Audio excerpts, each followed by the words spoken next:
कालू कौआ की कहानी। कालू कौआ एक गांव में रहने वाला था।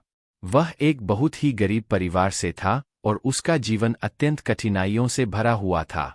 उसके पिता ने किसानी का काम किया करते थे, लेकिन उनकी आय बहुत ही कम थी। इसलिए कालू कौआ को बचपन से ही मजबूती से काम करना पड़ता था।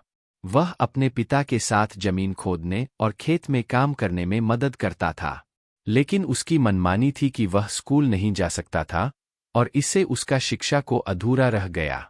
एक दिन गांव में एक स्वस्थ व्यक्ति आया और कहा, हे लोगों, गांव के पास एक नदी में सुंदर सा मोती मिला है। जो भी उसे पाएगा उसे बड़ा धन और सुख मिलेगा। यह सुनकर सभी लोग उत्साहित हो गए और उन्हें मोती पाने के लिए वहां पहुंच गए। कालू कौआ भी उसमें शामिल था। वह भी अपने लक्ष्य को पूरा करने के लिए उत्साहित था। सभी लोग नदी के किनारे पहुंचे और मोती की खोज में लग गए, लेकिन किसी को भी मोती नहीं मिला।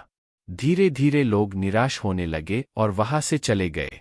कालू कौआ भी मोती की खोज करता रहा, लेकिन उसे भी कुछ नहीं मिला। वह अकेला नदी के किनारे पर खड़ा हो गया और उसकी आंखों में आंसू आ गए। तभी उसने एक बड़ा सा पत्थर देखा। वह पत्थर को उठाकर देखने लगा और देखते ही देखते वह पत्थर को हिलाने लगा। पत्थर को हिलाते हुए उसने देखा कि पत्थर के नीचे कुछ चमकता हुआ वस्तु है। वह उसे निकालकर देखने लगा और देखते ही देखते उसके होश उड़ गए। वह उसके हाथ में एक चांदी की बर्तन था जो चमकता हुआ था। कालू कौआ को यह देखकर बड़ा आश्चर्य हुआ और वह उत्साह से उछल पड़ा। वह उसे लेकर अपने घर चला और अपने पिता को दिखाया। उन्होंने भी बड़ा आश्चर्य किया और उन्होंने उसे बड़ी खुशी से गले लगा लिया। कालू कौआ और उसके परिवार की दिनचर्या बदल गई। वह अब खुशहाली से जीने लगा और उसके पिता को भी अब उसके लिए मजबूती से काम करने की आवश्यकता नहीं थी।